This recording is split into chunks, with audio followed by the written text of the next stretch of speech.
Welcome to hell garden.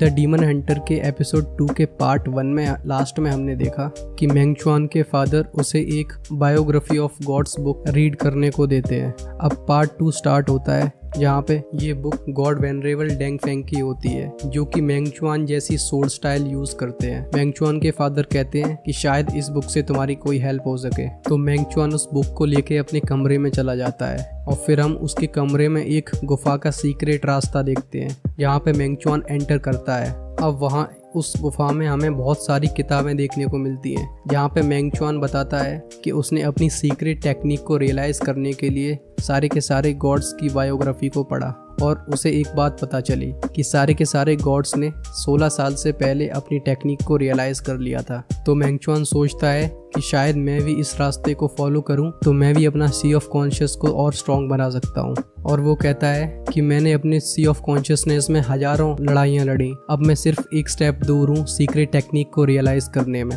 फिर वो उठता है और सामने वॉल पे एक पेंटिंग लगा देता है जिसका नाम होता है Avenue nameless the first sharp knife. तो हम आगे फ्लैशबैक में जाते हैं और एक स्टोरी सुनने को मिलती है कि 30 साल पहले एक नशे में धुत आदमी डोंगनिंग मैंशन में आया। वो बस पूरे दिन शराब पीता था और नशे में धुत आते जाते हर इंसान से अपनी स्वॉर्डमैनशिप के बारे में बड़ी बड़ी बातें मारा करता था। फिर हम आगे उस इंसान को देखते हैं, वो सिटी गार्ड के साइड में जाके उनसे बोलता है कि भाई तुम्हें नहीं पता, एक बार मैंने अपनी विंड नाइफ को एक हाथ में लेके मॉन्स्टर आर्मी के बीच में जाके तहलका ही तहलका मचा दिया। तो किसी ने उससे पूछा कि अगर तुम इतने ही औसम हो तो तुम अपनी स्वॉर्डमैनशिप सबको दिखाते क्यों नहीं? तो वो कहता है नहीं कि मेरी तलवार तो सिर्फ मॉन्स्टर आर्मी के सामने ही दिखेगी, मेरे अपने लोगों के सामने मैं नहीं दिखाऊंगा तलवार। लोगों को लगा वो नशे में सिर्फ बड़ी बड़ी डींगे मार रहा है, लेकिन एक बरसात की रात को सिटी गार्ड सब लोगों से बोलते हैं मॉन्स्टर्स आ रहे हैं। तो नीचे खड़े गार्ड्स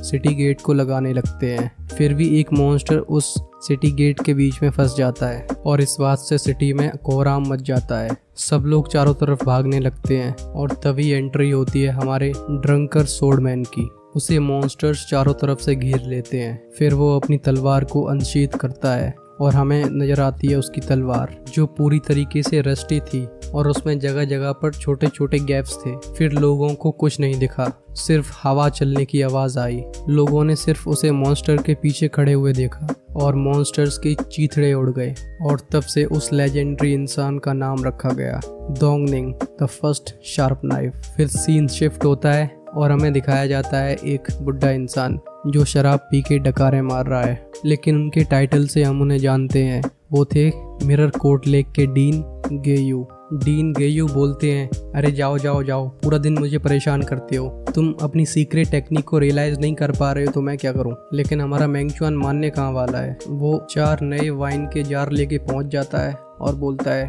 मास्टर ये रेस्टोरेंट की नई वाइन है। लेकिन डीन गेयू भी काफी खेले हुए खिलाड़ी हैं। वही बोलते हैं हाँ क्या बात है, वाइन तो काफी अच्छी लग रही है, लेकिन आज तो मेरा पेट ही भर गया। तो मेंग चुआन एक एक करके वाइन के जार्स को ड्रॉप करने लगता है और फिर हमें देखने को मिलती है डीन गेयू और मेंग चुआन के बीच में खींचातानी। वो एक दूसरे का पीछा करते करते अलग अलग घरों की छत से छत पे कूदते कूदते जाते हुए दिखते हैं। भाई पिछला सेंटेंस बोलने के लिए मुझे कम से कम 5 बार रिकॉर्ड करना पड़ा। इसी बात पे लाइक ठोको। आगे डीन गेयू बोलते हैं कि इतनी छोटी सी बॉडी में तुम दिन भर प्रैक्टिस करते रहते हो, पूरे दिन सीक्रेट टेक्निक को रियलाइज करने के बारे में सोचते रहते हो। पूरा दिन हो गया मुझे अपनी रियल्म को सप्रेस करते तुमसे फाइट करते करते, अब क्या तुम मुझे पूरा पागल करके ही छोड़ोगे? और इस खींचातानी के बीच में गेयू बोलते हैं कि अगर तुम्हें सीक्रेट टेक्निक को रियलाइज करना है तो इन 3 चीज़ों को समझना पड़ेगा। इसमें पहला है तुम्हारी बॉडी, अपनी बॉडी और अपने माइंड के बारे में समझो। दूसरा है जो टूल तुम यूज़ कर रहे हो,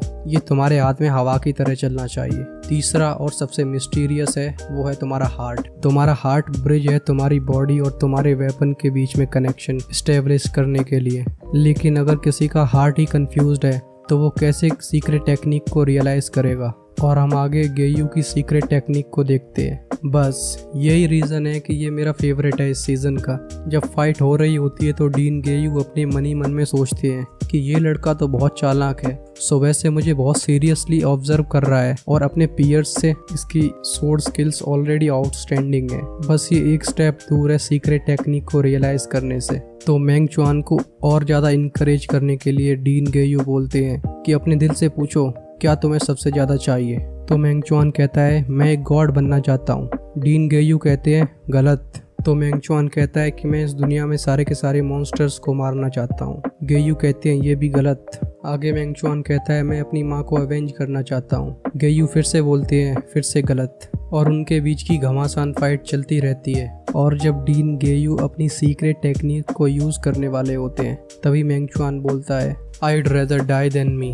अब इसका रियल क्या मतलब है मुझे अभी तक समझ में नहीं आया। अगर आपको समझ में आया है तो भाई कमेंट में बताओ। और जब डीन गेयू का अटैक उसको लगने ही वाला होता है तभी डीन गेयू अपना अटैक रोकते हैं और बोलते हैं लड़के तो थोड़ा सा पागल तो है। तभी मेंग चुआन कहता है कि लाइफ और डेथ सिचुएशन में थोड़ी पागलपंती तो ज़रूरी है। और तभी मेंग चुआन को ये रियलाइज़ होता है कि वो जो होल्ड करता है वो एक नाइफ नहीं है, वो एक पेंट ब्रश है और वो अपनी माँ की एक पेंटिंग बनाना चाहता है। फिर हम एक फ्लैशबैक में जाते हैं जहाँ पे मेंग चुआन और उसकी मदर के बीच में नॉस्टैल्जिक मोमेंट्स दोबारा दिखाए जाते हैं। और फिर मेंग चुआन अपनी सीक्रेट टेक्निक को रियलाइज़ करता है और वो कहता है माँ तुम्हें अवेंज करने के लिए ये टेक्निक्स तो बस पहला स्टेप है, मैं बिल्कुल गॉड बनूंगा। और इसके बाद ये एपिसोड एंड होता है। तो भाइयों कैसा लगा ये एक्सप्लेनेशन कमेंट में बताओ और चैनल को सब्सक्राइब करके रखो। तब तक के लिए गुड बाय, मिलते हैं एपिसोड 3 की एक्सप्लेनेशन में। I am Shivam signing off.